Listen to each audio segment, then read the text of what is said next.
hope it's all going smoothly. Oh, hey look! They made it back as well! Flint's, Llama! How did it all go? All is well, thank you. Nefer and Yehuda had to stay at the curatorium to wrap things up, so they won't be joining us for now. I ran into Miss Anefa and Miss Aino on the way back. Their work is still in progress, so I suspect they won't be back for a while either. You seem rather cheerful today, Mr. Flint's. I certainly am. I achieved what I set out to do and came away with more than I bargained for. Fighting alone can get quite tedious, but I had the good fortune to run into a pair of brave young warriors. We meet again. How have you been? Albedo! What are you doing here? Thankfully, tracking you down turned out to be a lot simpler than we envisaged. These two courageously lent me a hand while I was fighting the wild hunt. When they told me they were Servarka's colleagues, it all made sense. And given how people of outstanding talent tend to cross paths, it's no wonder you're already acquainted. So, who's your travel buddy, Albedo? Why don't you come and introduce yourself?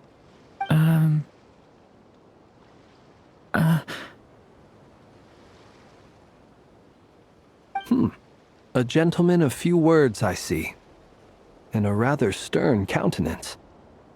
I presumed you were acquainted with him. Is that not the case? It's nice to meet you. Again. We've technically met before. Wait a sec! You're Minnie Durin! That's right. It's me. I'm glad to see you again. By the way, he says it's okay if you drop the mini. Yeah, I'm not as mini as I used to be. Interesting, isn't it? The first step towards blending into human society appears to be reflecting on whether one's name really reflects who they are. Wow! You look so different! In a good way, of course. It's great to see you looking so healthy. Thank you, Paimon. And although you're as mini as ever, I understand that diminutives don't always convey endearment. I'll be sure to simply call you Paimon as a sign of my great respect for you. Wow! You're such a smooth talker now. Paimon could get used to this. From now on, you may refer to her as your esteemed guide, Paimon. Personally, I think our little Paimon is the perfect size. When people call her Little Paimon, it's just because she's so adorable that they can't help themselves. If that's not a sign of endearment, what is? You're absolutely right, Miss Lauma. My brother still has a long road ahead of him when it comes to understanding human relationships. Anyway, speaking of long journeys, didn't Columbina, leave with you? How come she isn't back yet? She's been catching up with old friends. Wouldn't be surprised if she stopped for a cup of tea or 10 on the way back. Uh-oh. People are talking about me. Hope it's nothing negative. Judging from your expressions, I'm guessing it all went well? It's getting crowded here. I'll go grab some chairs. No need. This is a job for an alchemist. Thank you for your hospitality, ladies and gentlemen, but I was merely escorting my friends back. I'll be meeting Sandrone shortly, as we still have some things to discuss. It's been a pleasure, everyone. But this is where I'll say goodbye. We really appreciate your help. Oh, come on. Spare the formalities. I'm just glad I could help out some true friends. I understand. Well, bye for now, Harlequino. Oh, this place is hopping. It's probably a good thing one of us left. Otherwise, we might not fit all these people in. Are you saying we're about to run out of chairs? As a matter of fact, I am. Come on in and see for yourself.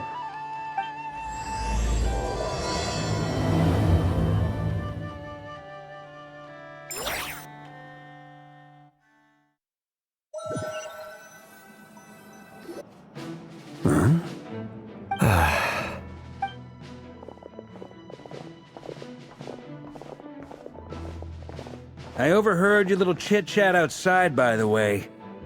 With Miss Columbina's colleague gone, we should be back to the original crew plus the other colleagues I brought in. Though, it looks like we have another new face. Someone else managed to rope in a colleague too? Frankly, you and Paimon are the only people I know here. This here is Deansliff, colleague of Tibet's greatest guide, Paimon, and greatest adventurer, the Traveler. Well, not exactly colleagues, more sort of friends. When someone else jumps in to do the announcing, you know you're speaking to someone important. Let's hear what he has to say. Note to self. Once Paimon knows your name, the rest of the world will soon follow. When he comes looking for us, it's usually something important. Paimon's guessing you've heard about the Wild Hunt, then. From the looks of it, you're about to hold a meeting. If I were to say that the Wild Hunt is our mutual enemy, would that earn me a seat at the table? As the saying goes, the enemy of my enemy is my friend. Mr. Dainsliff, there's a seat with your name on it. Though, I can't promise the same for everyone else. Hey, Albedo, think you can rustle up a couple more chairs? After all this time apart, Grandmaster Varka's first order is to rustle up a couple more chairs. I've missed this. Is he being sarcastic? Hey, he's your brother. Why are you asking us? I've still got a lot to learn about the nuances of human conversation. Trying to decipher Albedo's way of speaking has been like jumping in at the deep end. Oh, good point. Paimon gets you now. Don't sweat it. There are people who go their whole lives without getting the hang of it. You're ahead of the game already. I wonder what's taking Nefer so long. Perhaps you should go and check in with her. If anyone can hurry her along, it's you. I just got back from the curatorium. Besides, aren't you curious to see what's taking her so long? Miss Nefer doesn't strike me as the type to share secrets. And since gathering intel is her specialty, I'm guessing she'd prefer to keep her methods confidential. Under such circumstances, would it not be tactless for me to impose?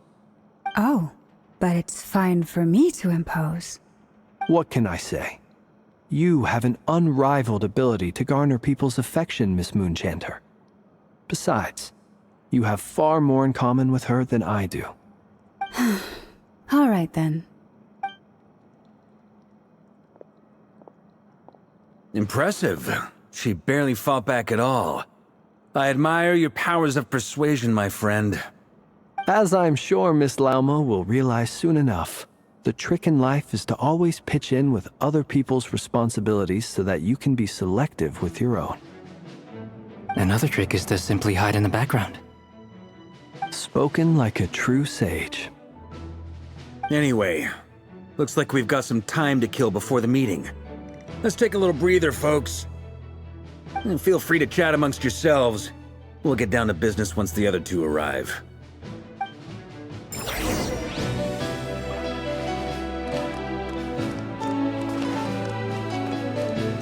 Is there something you'd like to say to me? Yeah, for starters, why'd you just show up here without even giving us a heads up? If you think back to our previous interactions, you may recall that that's hardly out of character for me. You do have a point there.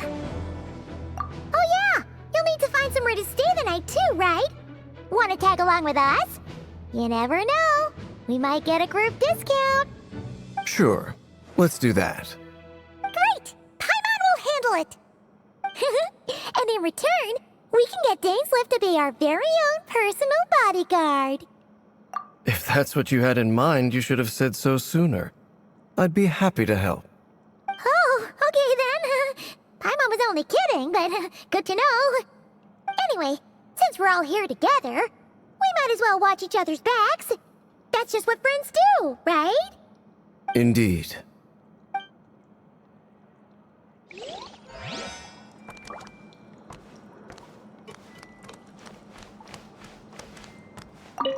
Truth be told, I can't remember the last time I was in a meeting with so many people.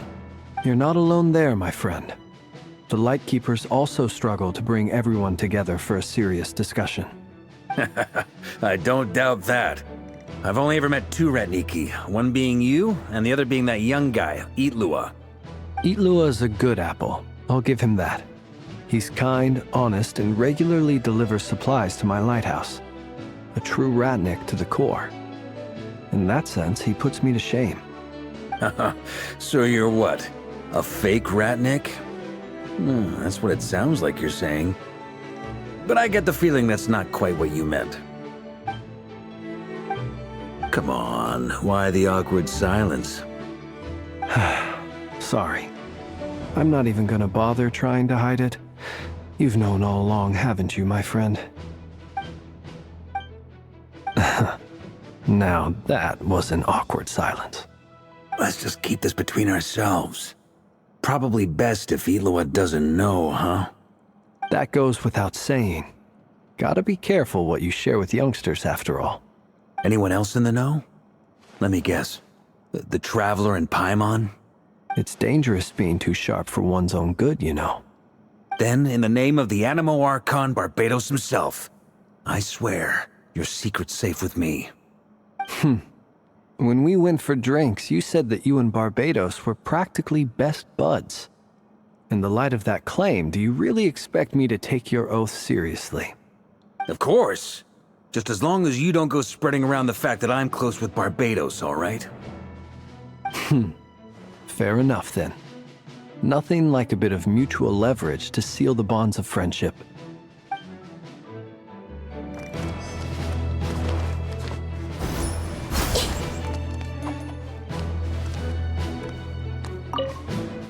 You're both awfully quiet. Why don't I start us off with an icebreaker? Much obliged. Have either of you ever had your portrait painted? If not, I'd be glad to help. That sounds like a lovely idea. You know how to paint, then? I dabble occasionally. He's an excellent painter. Tables, chairs, people, dragons, you name it. He'll paint it for you. I'm flattered. If I ever get the chance, I'd like to give it a try myself. I'll bear that in mind. Anyway, how about you, Durin? What sort of portrait would you prefer? Oh, I'd be fine with anything. Whatever style feels best to you. Very well. Then I'll play it by ear. You can replicate any style I want? I can try. If you show me a sample, I'll do my best to match it. Thank you. In that case, I'll dig up some reference material for you.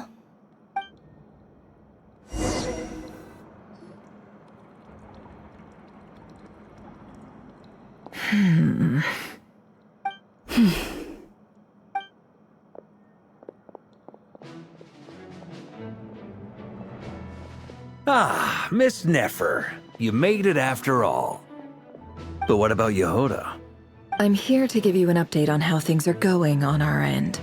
Once this is over, I'll be heading straight back to continue my work. I left Yehoda back at the curatorium to watch over things while I'm gone. Huh. So much for just this once. Shh!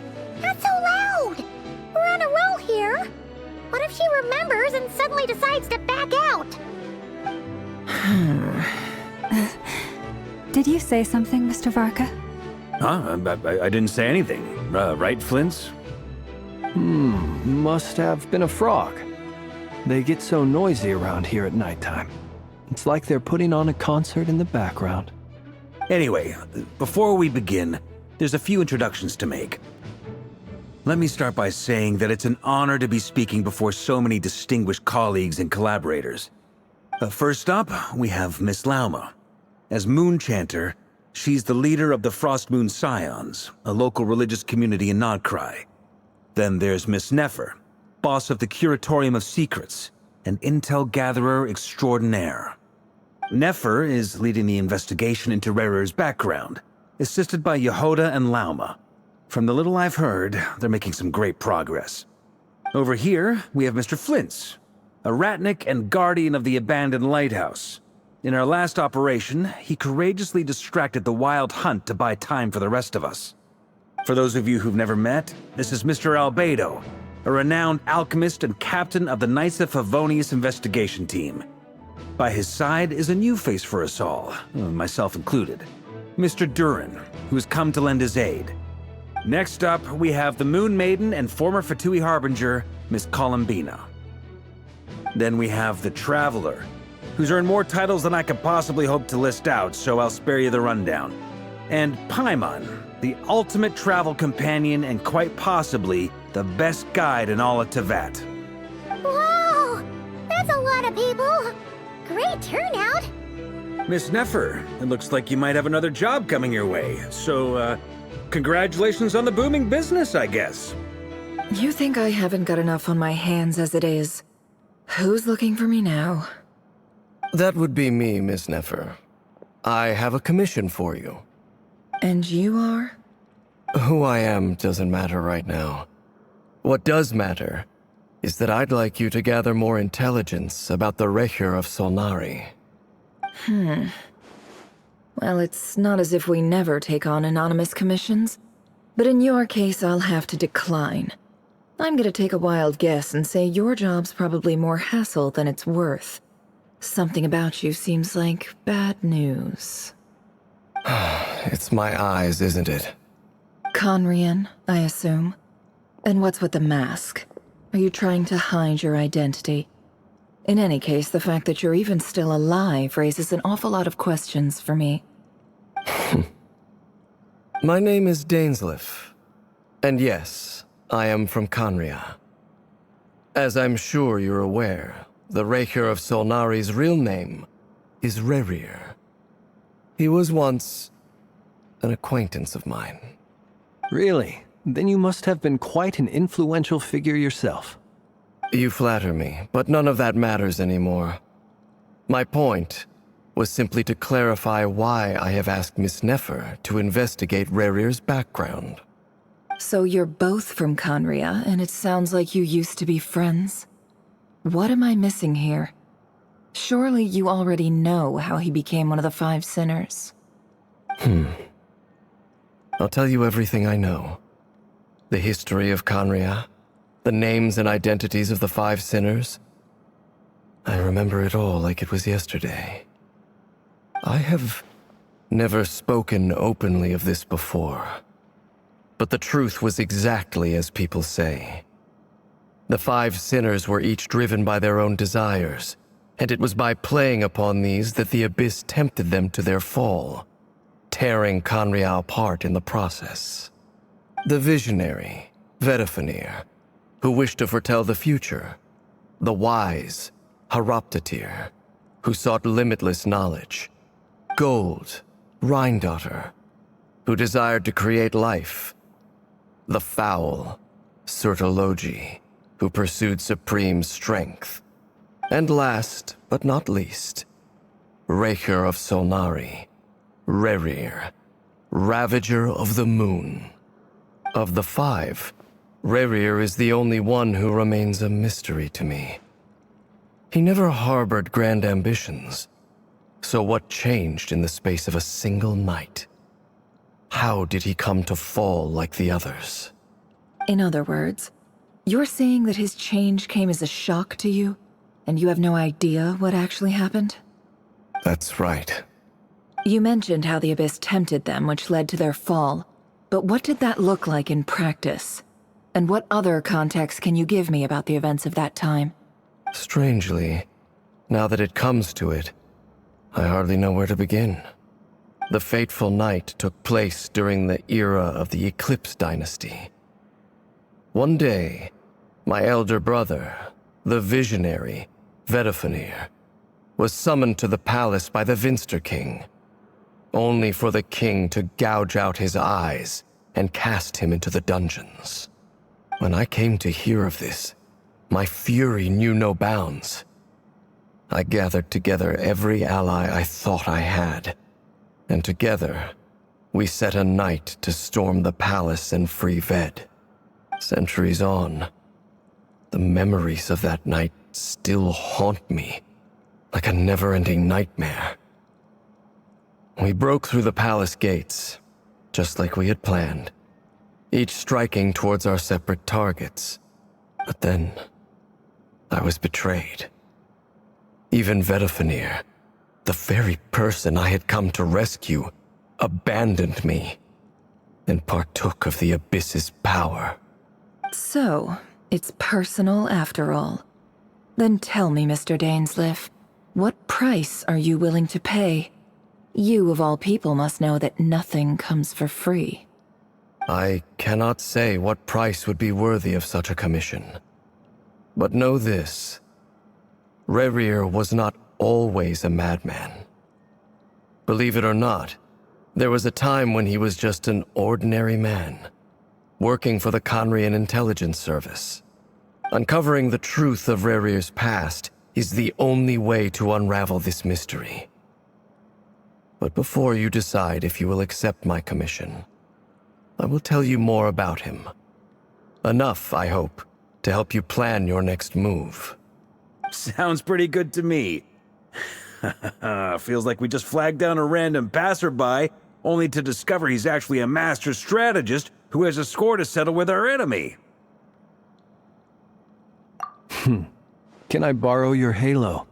It could be useful in the lighthouse. Hey, enough with the wisecracks! Besides, isn't that lamp of yours bright enough already? Relax. It was meant to be a compliment. If that was a little over the top for your liking, I'll make sure to tone it down next time.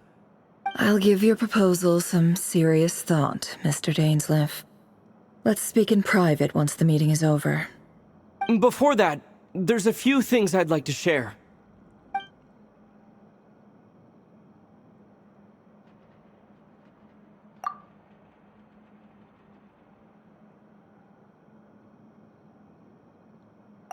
Now that we've united the hearts of the three moons, your power should be greatly enhanced. But it seems like that hasn't happened yet. I believe it will take a little longer. You've done so much for me, so I want to be completely honest with you all. Even though I'm doing a lot better now, the truth is, my recovery will likely be an ongoing process. From the moment I was born, my power has been slowly ebbing away. And that is because Tevat has never accepted me. Even with the moons united as one, it seems my rejection cannot be undone. So far, I have yet to find a solution. It may turn out to be a problem that will plague me until the day I finally leave this place behind. Even so, I will do everything in my power to help you drive out the Ray here of Solnari. As Arlecchino put it, this is not about chasing the spoils of victory. It's just a gesture of heartfelt gratitude. Kutar. Defeating the Ray here of Solnari will be no easy task. While my strength slowly recovers, we'll also need to gather more intel. Naturally. We should take all the help we can get if we hope to defeat him. We've considered several viable plans now, but our choice hinges on the answers to a few key questions. Is it even possible to kill Rerir? What experiences shaped the person or monster he became? And what's he really after? Given Albedo's expertise in alchemy, I think we should leave him to try and answer the first of these questions. Understood. As for the other two, I'm afraid we'll have to count on you again, Miss Nefer. Believe me when I say it's not my wish to burden you. But right now, relying on your skills is our only option. So you're placing all your hopes on me, huh? We can't thank you enough for agreeing to help us. Honestly, I can hardly believe how lucky we are. You sure have a talent for changing your tune, Miss Moonchanter. Timid like Yehoda one moment, then flinches insincere flattery the next. Ladies, please. I must object to your portrayal of me. That's all. Feel free to keep bickering. Just pretend I'm not here. I almost don't want to leave this room. I'm curious to see how this plays out. I have faith in you, Miss Nefer. Something tells me you'll stand by us until the very end. Oh? And what makes you so sure of that? What if I suddenly decide that my compensation is insufficient? This isn't about the money. I can sense that you've got a deep-seated distaste for Rerir. And knowing you, that alone is motive enough. Look at them getting along so well. Like two peas in a pod. And I'm the one they accuse of insincere flattery. There is no justice. Miss Lauma, you have to understand something. Unlike you, I don't actually enjoy having everyone's hopes on my shoulders. Is that right? Well, maybe the fact that I'm willing to put my hopes in other people says more about me than you. But the fact is, I also trust you.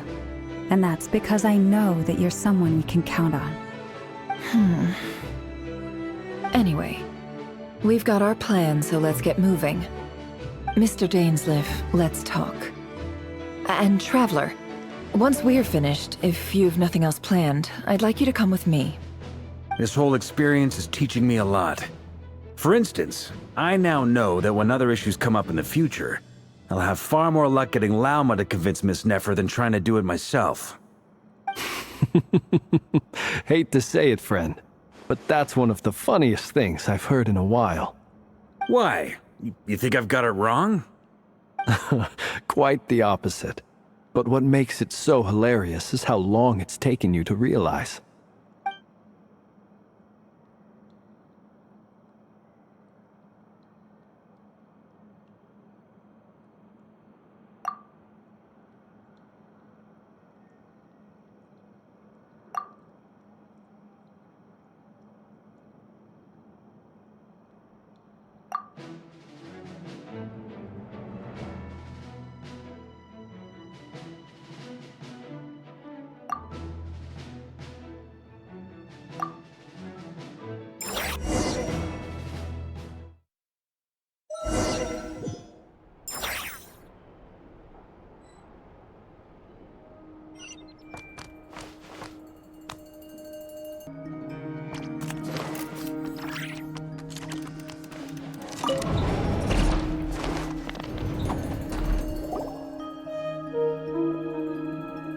Thank you for waiting.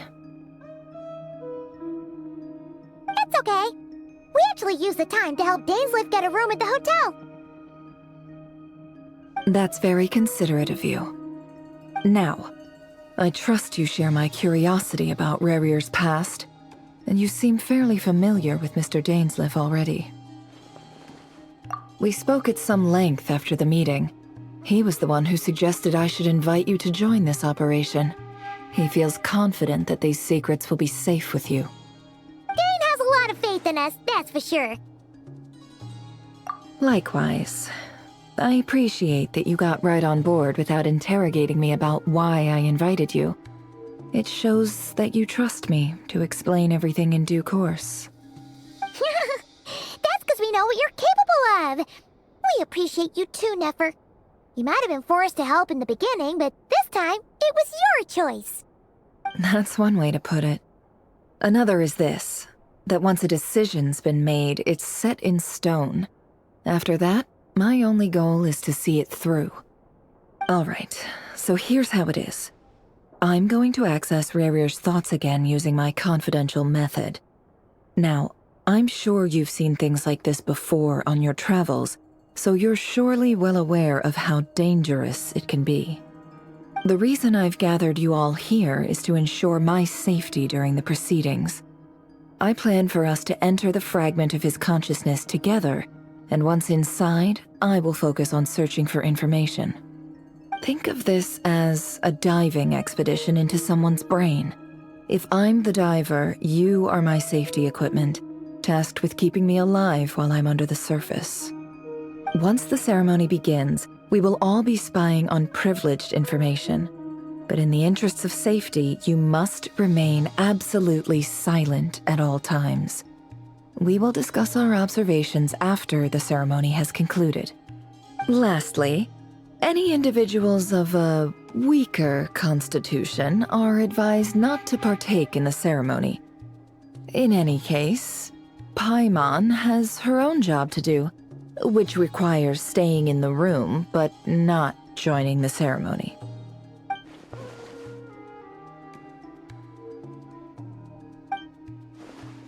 Well, good luck, everyone! Sounds like all Paimon can do is cross her fingers and root for you guys. There's a little more to it than that. I was being serious when I said you have a job to do. While the rest of us are inside Rarir's mind, it's imperative that we have a team member on the outside. In the event that something goes wrong, you will be our first responder. I don't anticipate any issues, but the extra level of safety will be greatly appreciated. I second that. This is a dangerous operation here, and you're our whole rescue team. That's pretty much the most important job in the crew. So, Paimon's like the lifeguard? Yeah, that makes sense. Alright, got it. Good. Please, take a seat. We'll get started momentarily.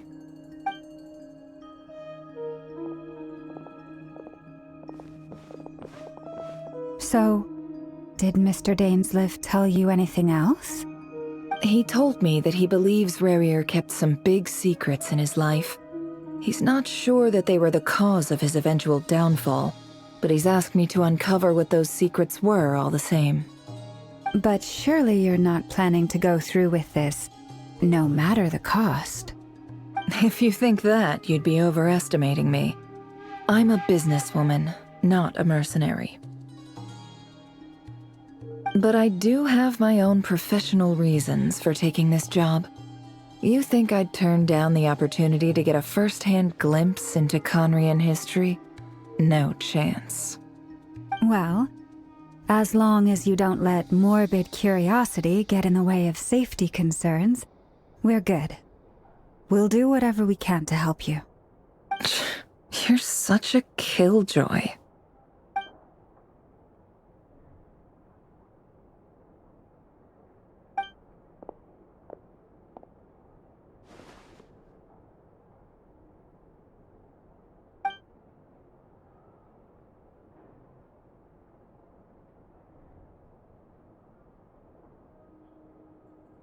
All right, I'm good to go. All set over here, too. Promise, Paimon, you'll be extra careful. All right. Let your whole body relax. Or close your eyes.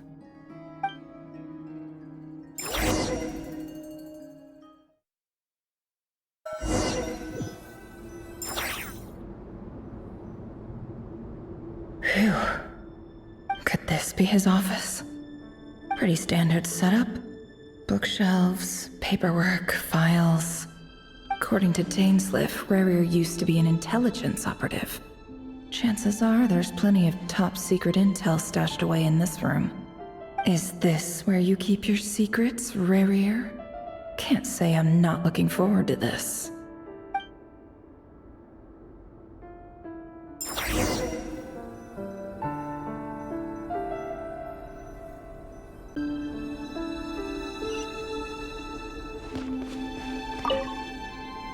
A file tucked inside a folder. It's a list of... But at this stage, I have no idea. He looks even gloomier than last time. I wonder what's changed.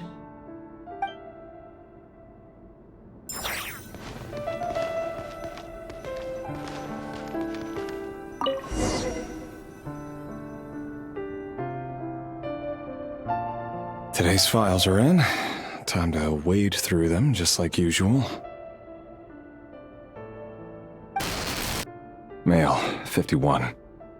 Occupation, cook. Confirmed Crimson Moon descendant. Has maintained frequent contact with other descendants over the past year. Poses a threat to the dynasty. Neutralized.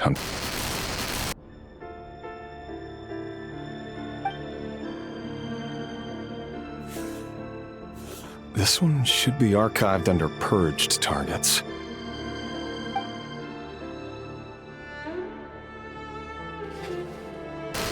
Female, 23. Occupation, office clerk. Confirmed Crimson Moon descendant. Has maintained frequent contact with other descendants over the past year. Poses a threat to the dynasty. Neutralized on...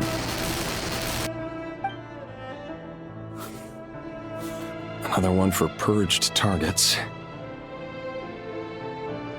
Sounds like she was that other man's daughter. Never mind. What's it got to do with me?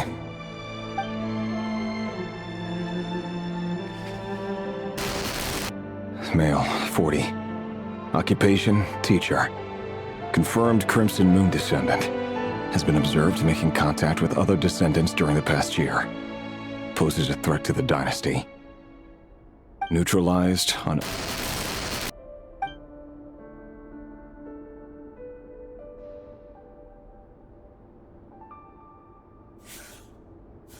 Just another nobody for the archive. Come to think of it, I remember surveilling this man. A case like his never would have been considered a priority in the past. Huh.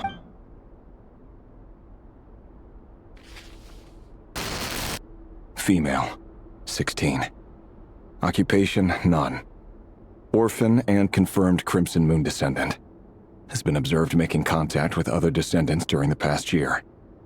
Pose it neutralized on...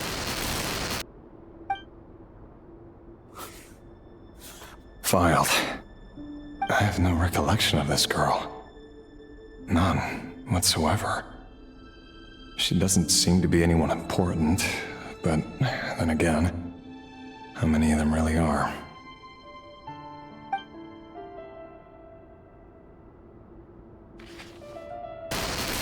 Female, 13. Occupation, none. Orphan and confirmed Crimson Moon descendant. Has been observed making contact with other descendants during the past year. Poses a threat to the dynasty.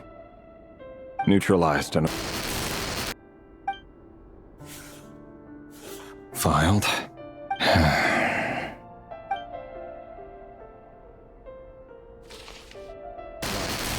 Male, 11. Occupation, none. Orphan and confirmed Crimson Moon descendant. Has not been observed making any contact with other descendants during the past year.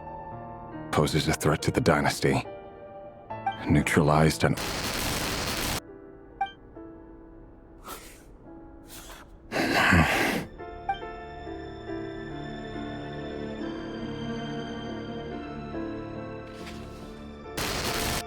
Male. 6. Occupation, none. Orphan and confirmed Crimson Moon descendant. Poses a threat to the dynasty.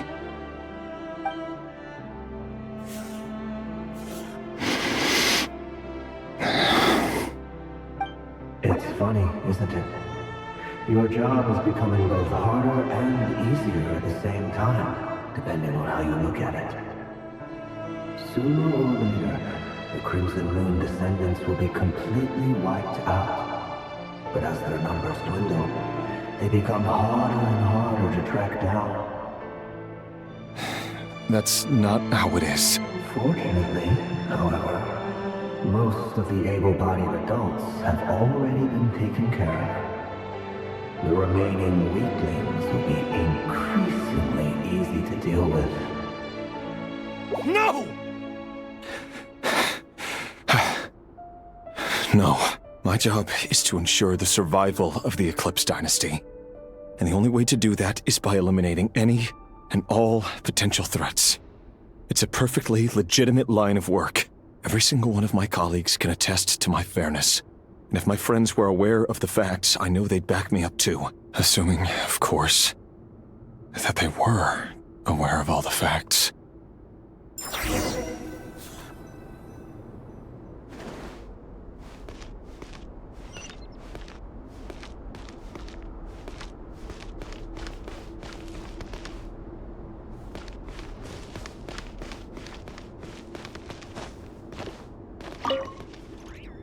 A box containing a ring inlaid with a precious gem. Must be for his girlfriend.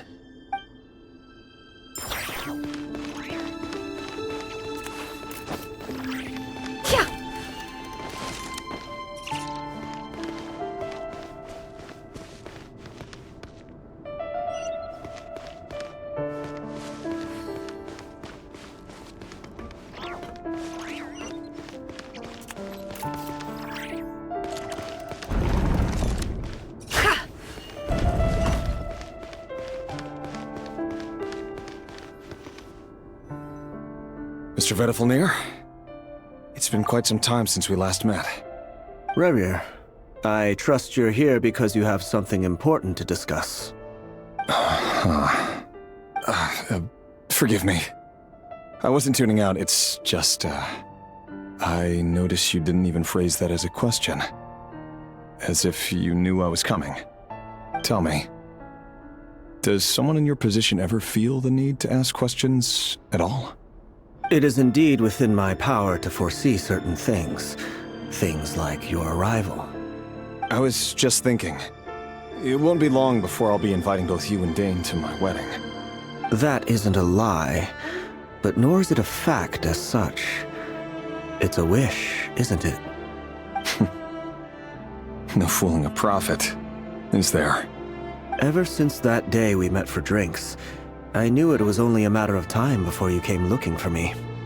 Does it feel good? Knowing how the future will unfold. I'm afraid the notions of good and bad fail to capture the complexity of what such a power entails. Once you've seen what will come to pass, it can be all too easy to succumb to fear and melancholy. Unless, of course, you learn to abandon these feelings.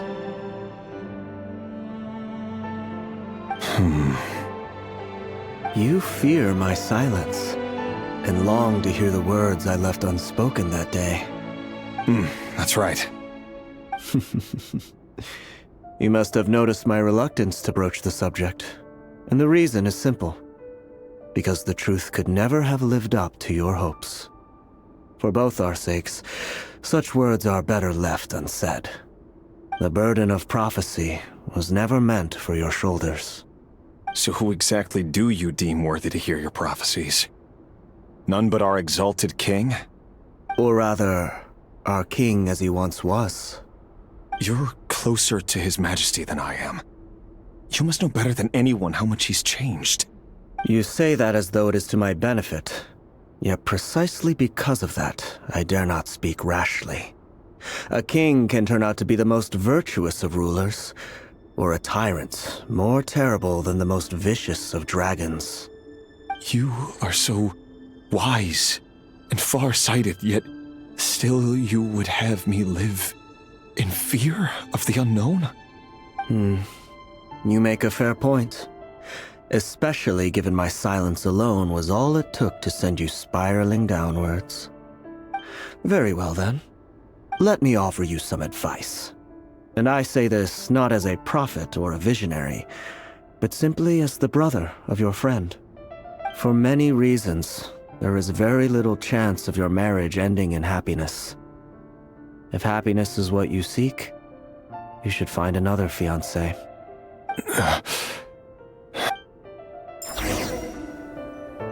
Hold on. There's that same black fog again. Could this memory belong to Thelindis? Guess I'd better tread carefully. Wait. Hear me out. This time we finally got a clear look at his face and learned his true identity. His name is Rerir, and he claims to be one of the king's guards. What did you say? A cruel irony, isn't it? The man you're set to marry leads a double life as a brutal executioner. Why are you telling me all of this now? Simple. It's because I want you to kill him. You are the only person he would never suspect. No, absolutely not. I would never dream of doing such a despicable thing. So you'll just stand by and watch him slaughter us to the last? Do not forget that the blood of the Crimson Moon flows in your veins too. The blood of the Crimson Moon? What does that matter now? The dynasty has long been dead and gone. You think that alone is reason enough for me to throw away everything I have? Why wouldn't it be? You two were once a child of the Crimson Moon, just like me. Don't tell me you've never felt so much as a flicker of fury for the way we were trampled into the dust. As long as you promise to abandon this pipe dream of restoring your dynasty, I can try to persuade him. Or have him persuade the Venster King. Persuade the Vinster King? Do you even know why he's so obsessed with hunting us down? Why he keeps trying to force us to hand over our secrets over and over again? Or why we refuse to give up on restoring the dynasty? The Vinster King. A blind fool. His eyes clouded by powers from beyond this world. A petty little man with a miser's heart. And he dares to sit upon the throne? Mark my words. Sooner or later, Conria will fall. And it will be his doing. If you can't bring yourself to do it, so be it. Just you watch. It won't be long before calamity descends upon us all. The Rey here of Solnari. That really is quite a secret you've been keeping from me, Rerir. But who am I to talk? Am I really any better? I've kept my own past a secret this whole time too. Love should be built on honesty. But ours was born from lies. And yet, is it really so wrong to hide things that would only make life harder? If we don't cover up the parts that no one else should see, how can we go on pretending to be normal? Vedifulnir must have known all this. And that's why he made his prophecy. In the end, nothing stays hidden forever.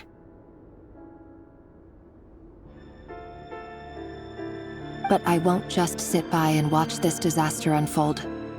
I'll do everything in my power to protect what I cannot afford to lose, no matter who I have to face.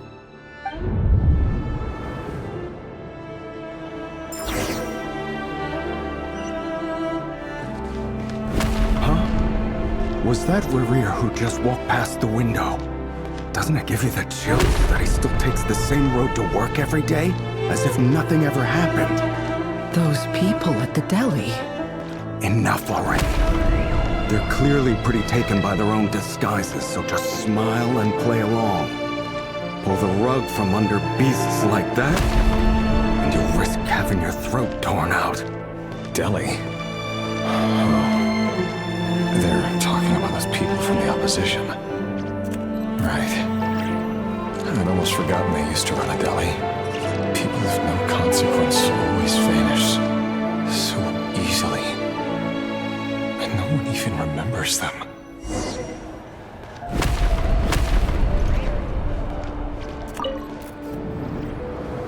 But surely you can see he's not the man he pretends to be! So many have died already, and they say that the king's madness grows with each passing day. We're not going to survive this, are we? But why does it have to be this way? Do we really deserve to die just because of the blood that runs through our veins? Felindis, are you even listening? Sorry, Freether. My mind was off wandering. I heard you, though. You're talking about what Rerir said. He's just following the king's orders. He's a secret agent, and it's his job to hunt down rebels and dissidents. By the time you first met him, he'd already taken lives. Maybe he was using you from the very beginning. No. Rerir has no idea I have anything to do with the Crimson Moon. My family are only distant relatives of the main lineage, and besides, my eyes are perfectly ordinary. Truth be told, apart from my teacher, pretty much no one knows I have any connection to any of it. It's been a long time since my family severed ties. But as Orlog said, who could possibly talk sense into that raving lunatic of a king? No one. I'll work something out. Trust me, I'm with you all. But for now, you need to keep yourselves hidden. Don't let anyone find you, anyone at all. Don't forget that Rerir is an Eclipse operative. You need to be extra careful when he's around. And when I am too. For now, don't come looking for me. And if anything happens to me, just act like we've never met. If even you can't escape this, what hope do the rest of us have? But after all this time together, surely he wouldn't lay a hand on you. I won't speak in his defense, nor can I give you a clear answer to that question. But I'll do everything I can to put an end to this. Here, hold on to this. If an opportunity to escape presents itself, take it. You'll be glad you took some spare change. You call that change? But what about you? I've got a job, and there's still money coming in. But you can't go anywhere right now. Please think about yourself for once.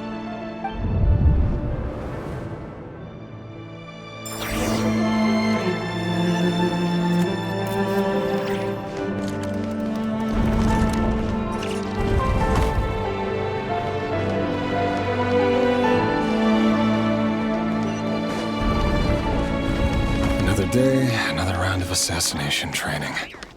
Training ground is just beyond this hidden passageway. When you kill a person, doesn't it bother you when you end up covered in their blood? Why would it?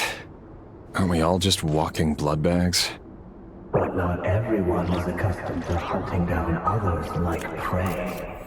You've been a hunter for so long now, you seem to have forgotten that most people don't just go around killing one another.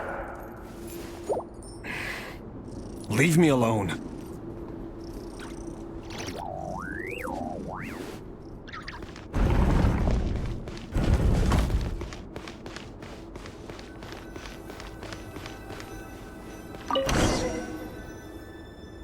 Make sure you have a firm grip on the handle, then choose your angle well.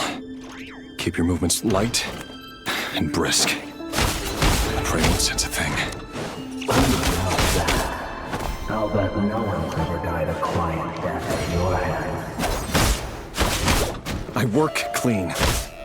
No traces.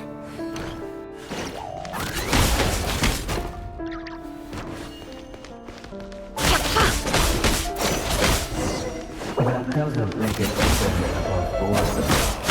The king just happens to need you right now. Someday he doesn't. That won't happen. Ever since you fell under the spell of that power, he only had you take out a handful of the guilty. But now... The ones I've dealt with have always been guilty. And I've carried out my work flawlessly.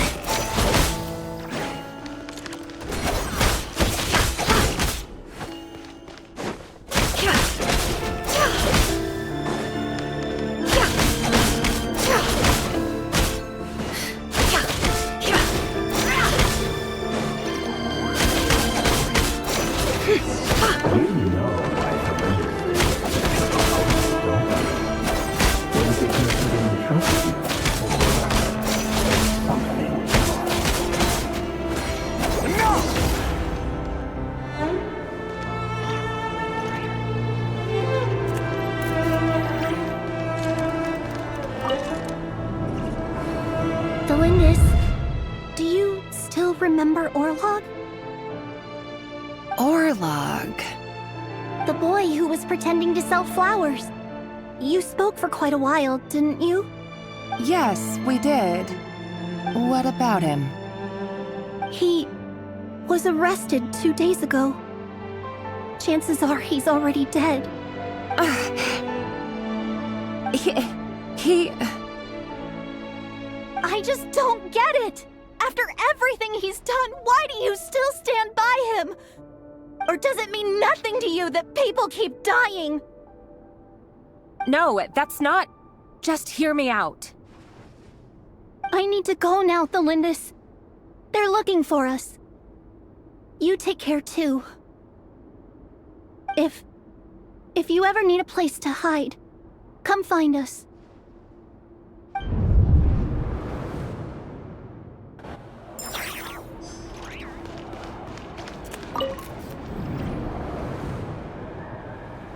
Author Thelindis. Over the course of this week, the research object was subjected to interference for a total of 47 hours for experimental purposes. The results are as follows.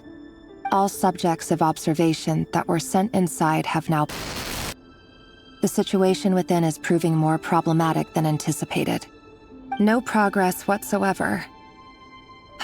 What now? Won't you give me even a glimmer of hope? Things are getting worse by the day. I have to find a way or we'll all be in danger. But I... If all this research comes to nothing, what then? Sooner or later, it'll be my neck on the line. But could he really bring himself to kill me? No. Surely he wouldn't have the heart.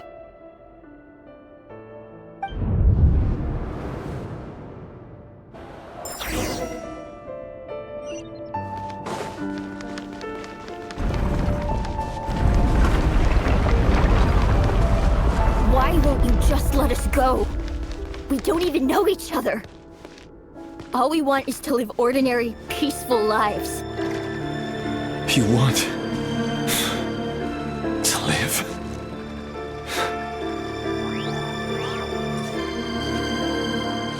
Yes. I just want to go on living. Is that really such an unforgivable crime?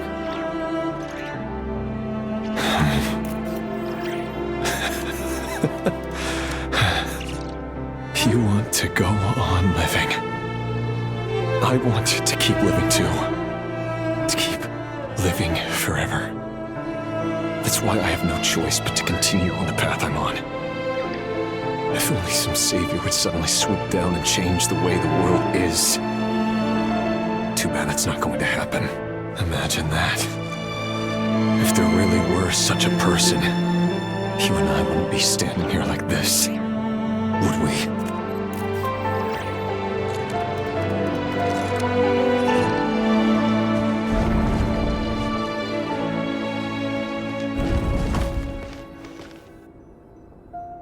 Today's files are in.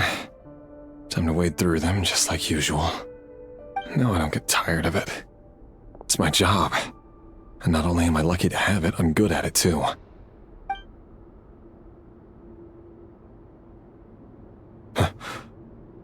Wait. That's... Thalindis? No. No! No! Why? But you bear no mark of the Crimson Moon! How could you possibly have anything to do with them? It cannot be! A diluted bloodline. Carefully concealed. I see it now. You've been living in the shadows just like me. What a fool I've been. Numbing myself with talk of justice. Even imagining my friends would back me up. But in the end, Irminsul. Finster King! How far are you going to take this? From the direct bloodline to secondary offshoots? And then what? Today it's the descendants of the Crimson Moon. Who will it be tomorrow? Will you not rest until everyone down here is dead? No. This cannot go on. This is where it ends.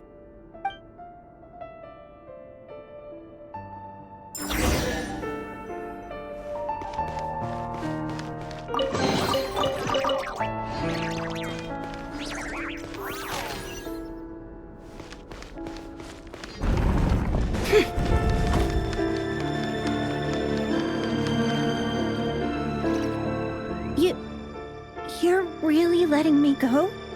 I am. As long as you can guarantee that no one will find you. Don't worry, I'll be extra careful. No one will know I was here. But what about you? Me? If you let me go, you won't be able to complete your mission, will you? Good point.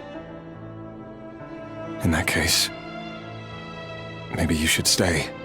No, please! I just want to see the outside world again. To... Go on living?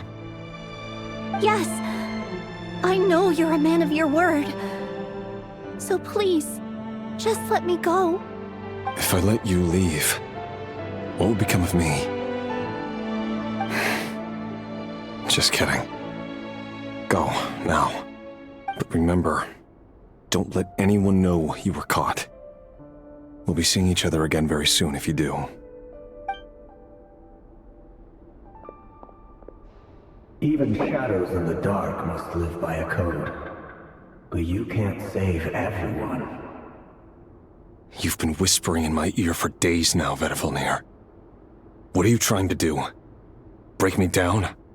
I only say this because you long for an answer to your problems. Let her go, Rerir, or you risk losing everything. I will not abandon Thelindis. Then you'll need a little more vigilance and a lot more power. The world is changing, Rerir. Keep your eyes peeled for your moment of opportunity. That voice used to be so unclear.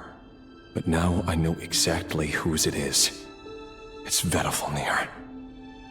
He won't tell me how to actually resolve any of this, but he keeps trying to manipulate me like a puppet. What's his game here? Tell me then. What will this moment of opportunity look like? And no answer.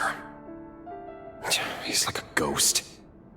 Always disturbing me when I'm on edge, but never answering when I need him most. So, the Eclipse Dynasty was purging, well, massacring the descendants of the Crimson Moon. And it seems like it was all connected to the Vinster King's research.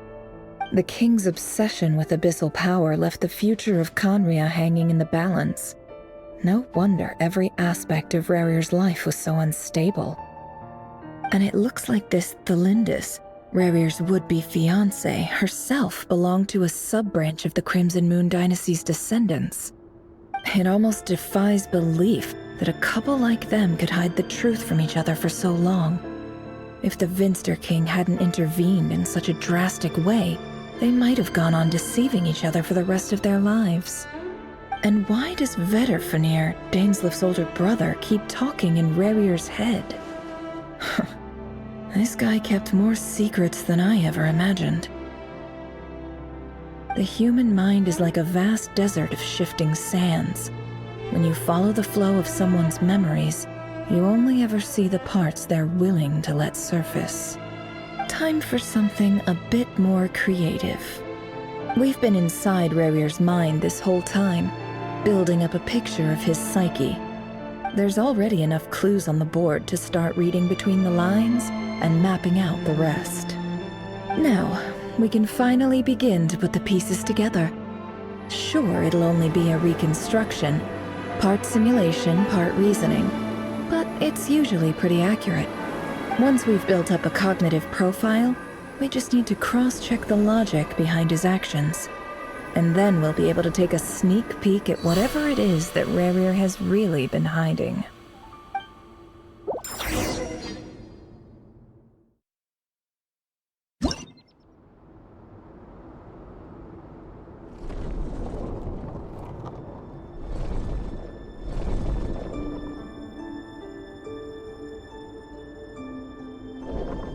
Rerir, are you there?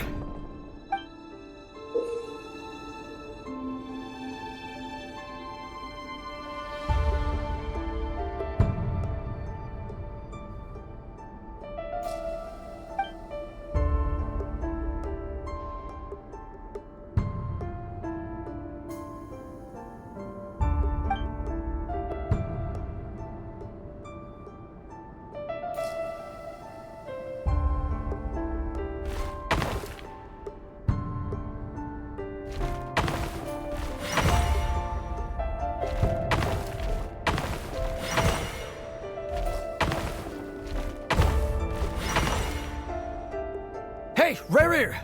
Come out, it's urgent! Dain? What's wrong? Quick, come with me. I'll explain everything once we've met up with the others. Okay. I'll come. But Thelindis is still over at the Universitas. I'll need to leave her a note. All right then, but make it quick. I've never seen Dane so worked up before. Whatever this is, it must be big trouble.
Well, this is a nice change, meeting you all at this hour. When men and women of ambition can speak face to face in broad daylight, I say that's a big step forward for our dear Conria. Don't be ridiculous. We do not fear the day. Why would we seek refuge in the night? You might ask your blade that same question. I'm told it prefers the cover of darkness.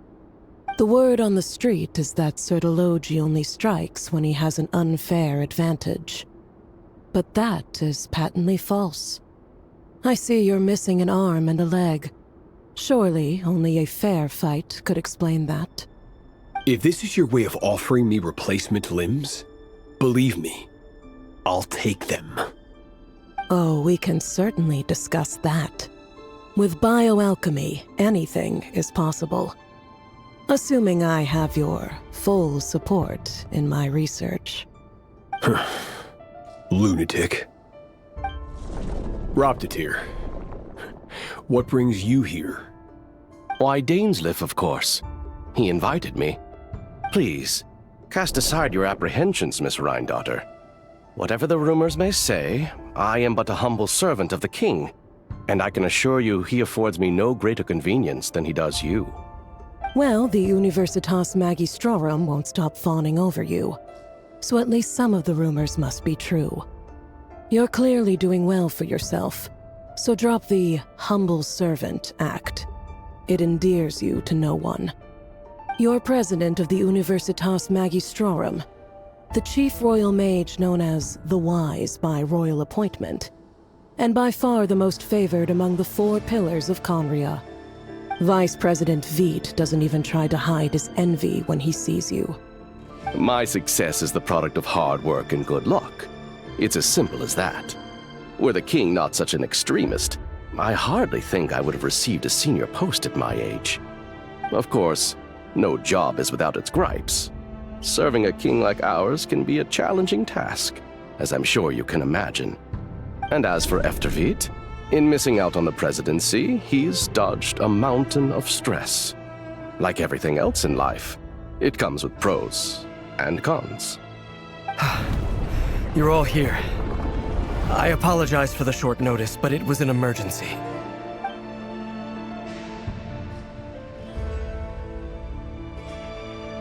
You must be Rarir. Mr. Sertologi. Yes, I handled your case file during your sentencing. Nothing personal, of course. I'm pleasantly surprised that you remember me. You're clearly a person of substance if you've been invited here. But Dainsleif, you'd better have a very good reason for convening this little gathering. It's my brother, Vedofenir. After he spoke at the court this morning, the king was so infuriated by his words that he had him blinded in both eyes and thrown in prison. Vedofenir in prison? Strange. I thought the king trusted him and Horoptatir more than anyone else in the world. Does this mean the king's circle of trust just got even smaller? It has nothing to do with trust. It's about what the king wants, which is as clear as day to anyone paying attention. I simply appease him, because it's in the best interests of the Universitas Magistrorum. And also because you're slimy. Vedafulnir, perhaps less so. But still, a visionless visionary? It rather inclines me to think that qualifications are not what get you ahead in Conria. Do you honestly think this is an important discussion to be having right now? Dane, what are you planning to do? Rescue Vedafulnir, I assume. Correct. It will mean storming the palace by force. Tonight. I need all of you on my side. That's far too dangerous. And don't forget, Dainsleif, you're captain of the Royal Guard. You swore an oath to the throne. Hmm? You've been planning this for a while, haven't you? I have no desire to commit treason. But whatever critique the king may have of Vedafulnir, disfiguring your most loyal subject for putting the best interests of his court and nation first, this is not the conduct of a wise ruler. My blade will force the king to see the error of his ways. So, Vedafulnir's prophecy enraged the king. I'm sure it wasn't what he wanted to hear, but if he won't take counsel even from the visionary, that is deeply troubling news. The extent of His Majesty's madness is now all too clear. The question is, how does a man like me get out of this situation unscathed? You have noble ambitions, Dane, but I'm afraid they don't do much for a guy like me. I'm not interested in saving the world. All I want is a letter of pardon. A letter of pardon? For whom? Thelindis? The chances of the Vinster King issuing a pardon for anyone connected to the Crimson Moon seem vanishingly slim.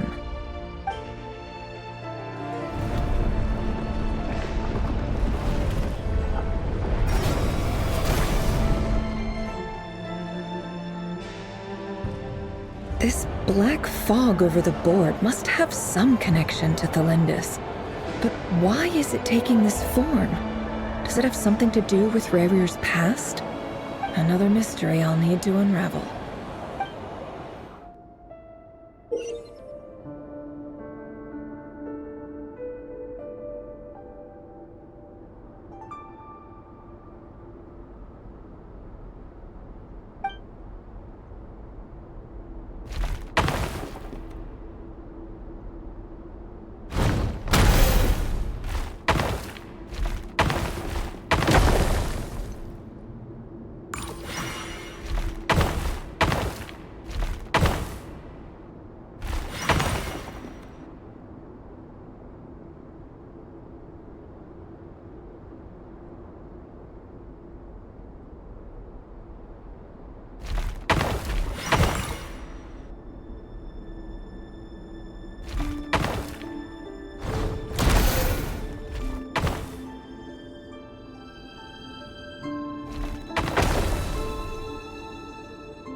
Author Thelindis.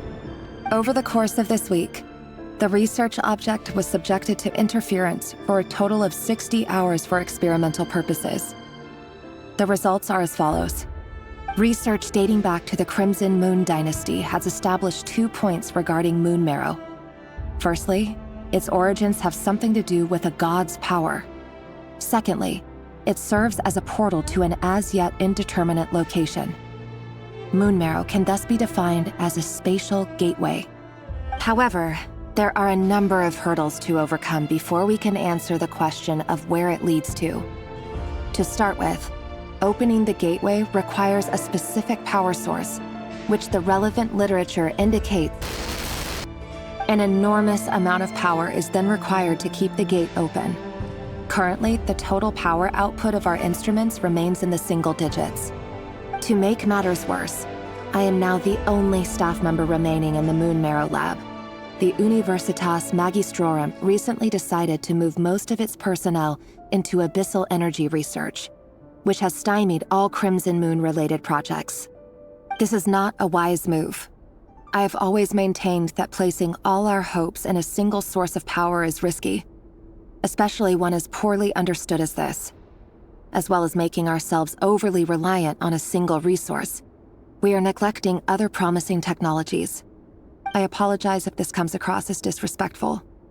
But as a Moon Marrow researcher, I desperately want to see the world beyond the gateway. If we really made it there one day, what would we find? And how would we go about taming the unknown? My imagination is endlessly fueled by questions such as these.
This is for you.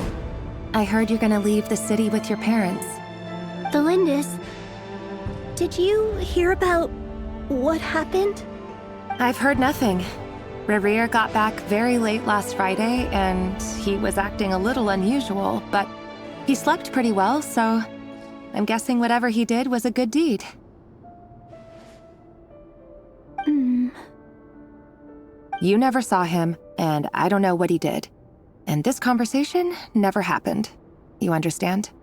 What if he finds out that you pried into his secrets? Don't be silly. I don't know what secrets he does or doesn't have. All I know is he's just a normal guy who happens to run some errands for the king. Are you scared of him? I don't know. The Rerir I know doesn't match the person you all describe. Logically, I should be scared of him. And yet, I don't want to lose him. But enough about that. You should get going, and be careful with the package I gave you. Keep it secret. Keep it safe. What's in it? A piece of the moon. All you need to know is that as long as you keep it safe, then in the future, everyone will be able to see a red moon. A red moon? You mean our moon? That's right. Our moon. Promise me you'll look after it. I promise, the Lindis. The Crimson Moon bloodline will never die out. Its light, the color of blood, will become like a fire that flows in our veins, no matter how long it takes.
Hurry, everyone, and stick to the plan. Sir Dainsleif, what are you? Is this treason? You know what happens to those who betray the throne. Please, don't do this! It is the king himself who has betrayed the throne. He has betrayed all of Conria. If you have any love left for justice in your heart, you should join me. It's showtime. Dane and his group will handle the troops in the palace. Then Hraptatir and Rhindaughter will disarm the security measures. My job is to enter the prison and rescue Vedifalnir. Stay safe. Wish me luck. Look after my brother. Draw your blade. It is time for justice to prevail.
And the smell is abominable.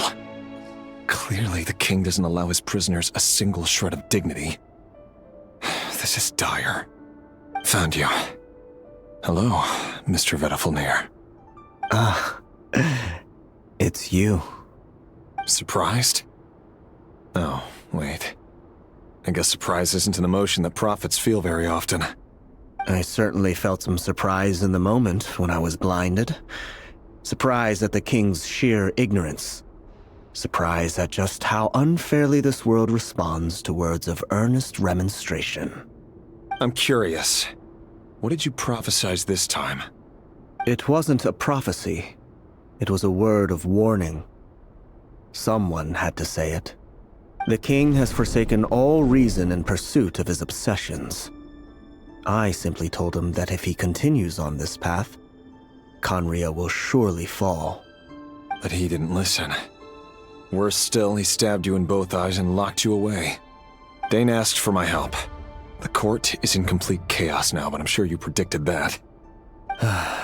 Everything is transpiring as I foresaw, yet I am powerless to change it. Fate is an immutable force. I can but lament as the inevitable unfolds. I do wonder whether giving a man the power to see the future does nothing more for him than slowly crush his spirit. Forgive my curtness, Vedifalnir, but the king did not suddenly turn on you today. His suspicions have been brewing for a long time. You can't have wisdom beyond the reach of your fellow man without attracting his fear and suspicion. There are things the king does not want to see. So, he doesn't want you having visions of them either. He blinded you because he thought this would make the visions stop. He wasn't entirely wrong. I did indeed lose my power to see the future. Right up until... Until what? Just now. I believe I saw something new. Well, tonight could go a lot of different ways. 5 of us banded together to storm the palace, also we could rescue you. This will go down as the most tumultuous day in Conrian history. I sense hatred in you, but also hope. A desperate hope that with the tyrant deposed, that will be the end of the story. But this is not the end. It is the beginning of a new chapter in a whole new story. There are many men of honor and courage in this world, Rerir. But you are not one of them. You're not here for justice, are you?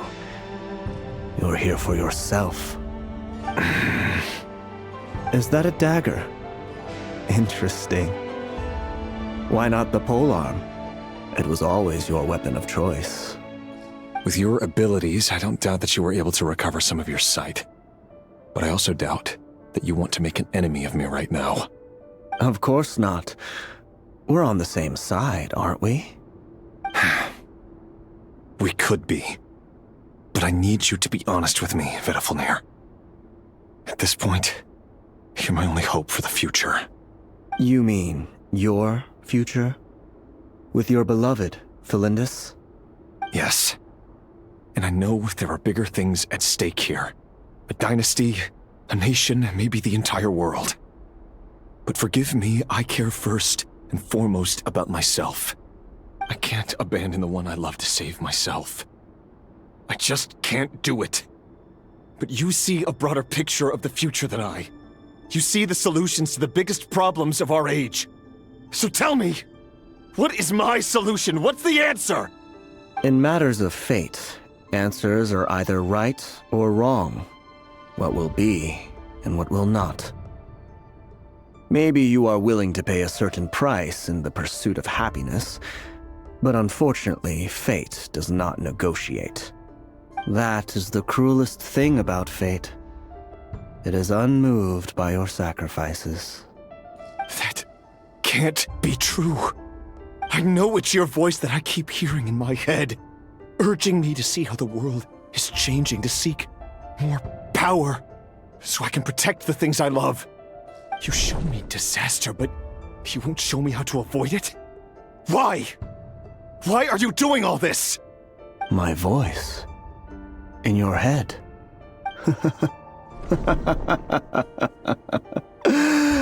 So, you hear it too?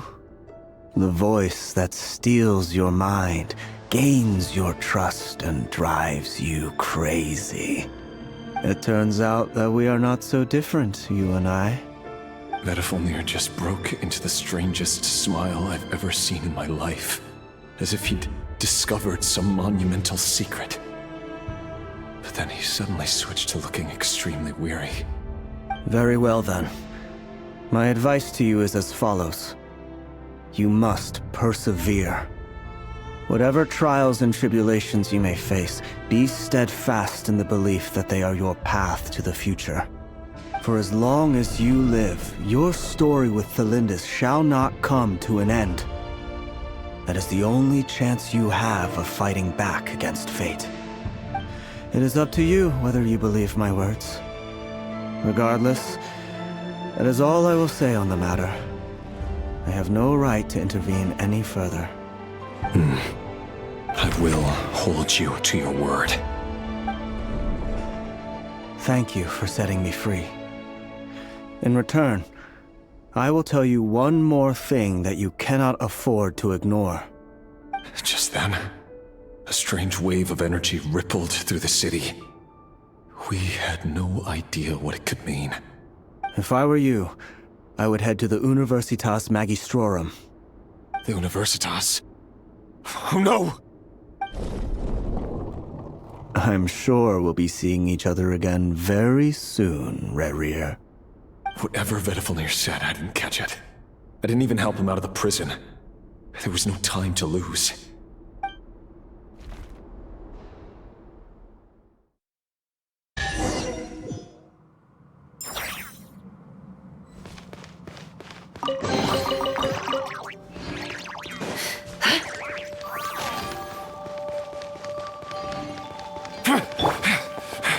Monsters? Is this Rhine Daughter's doing? For the Universitas Magistrorum. Out of my way!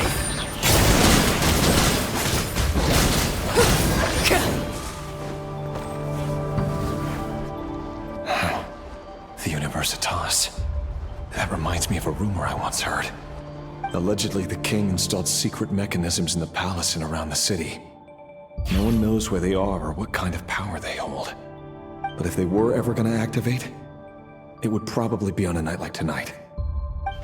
Help! Help! Hold on! Don't let them anywhere near you! Save me! I can't! Ah! That sounded like an explosion. So, the rumor is true? The king really went through with it? What other means does the king have at his disposal? They must run on power from the Abyss. And given it's a major center of Abyss research, anyone over at the Universitas will be in grave danger. I have to hurry!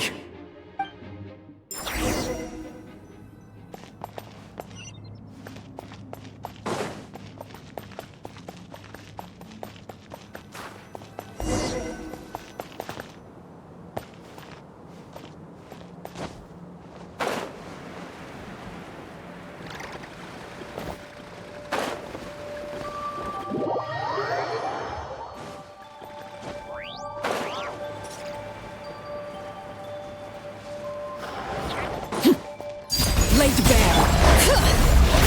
Show no mercy! Get to work! Committed to memory. Can't hide the truth.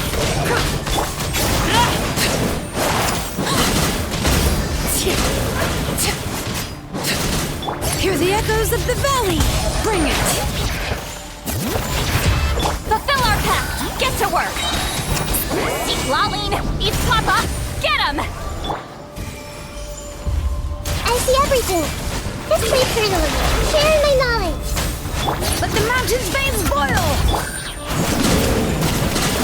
Transfixed! Fulfill our pact! No more lies. It all adds up.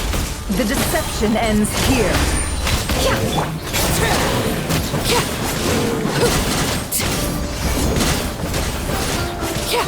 Witness my rise. Hear the echoes of the valley! Get to work! Fulfill our pact! You two! Time to end this! Grow, grow, grow! No more lies. The mystery unravels.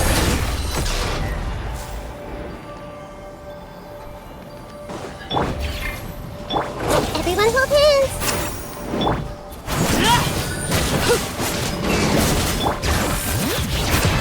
Let the mountain's veins boil! Committed to memory. Grow, grow, grow! The Temple of Wisdom! Get to work! It all adds up. Seek within. Suffer the wrath of me!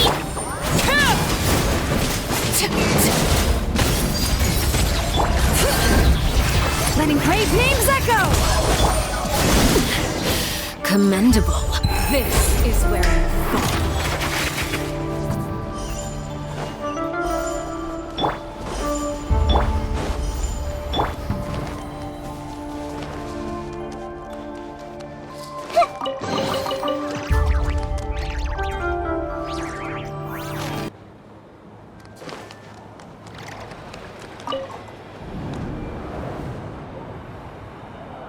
Monsters.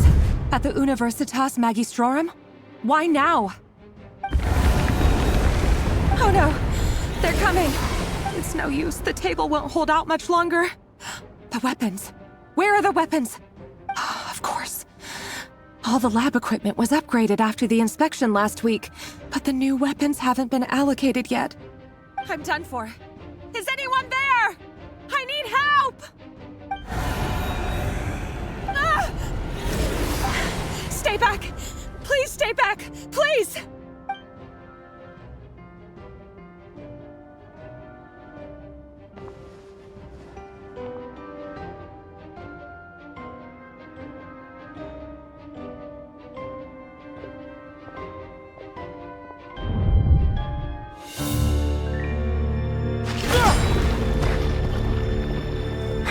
What's that? Rear. So the rumors about your work are true. What? No! Listen, something happened at the palace tonight. We have to leave! You don't need to lie to me anymore. What do you mean? I know why you're worried, and I will respect the decision you've made. But it's okay, because I found a solution. I know how to end all this. You can have it back. The normal life you so desire. But until then, I'm afraid our wedding will have to wait. Celindus? No, don't do it! Celindus! Celindus!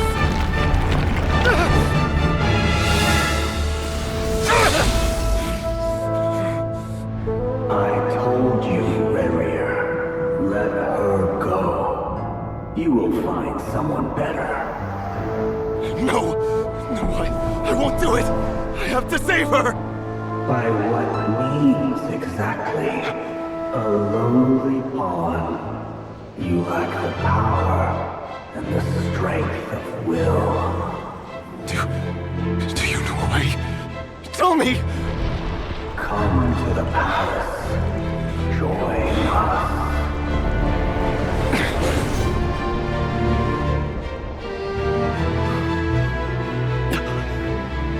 Rarier, thank goodness we...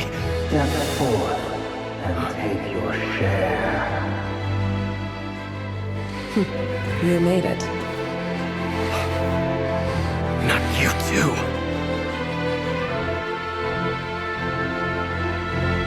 Hatred or grief, despair or desire. We all have our own.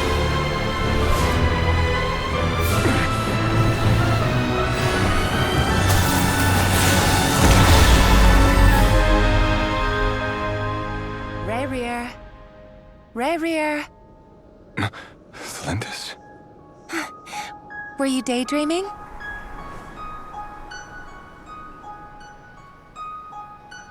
You still remember, Rarier? That question you asked me a couple of weeks ago? Oh. You mean the proposal? Yeah. I'm wondering, where do you think would be a good place to discuss it? Maybe in the garden? Or were you thinking a fancy restaurant? It's your choice.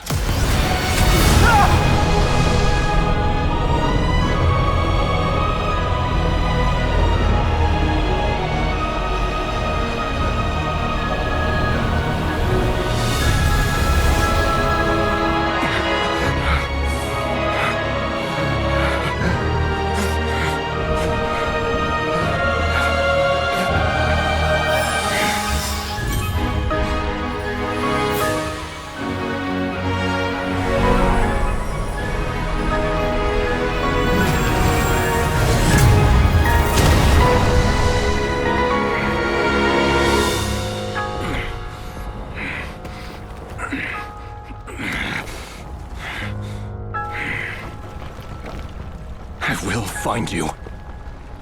And then, you can give me your answer.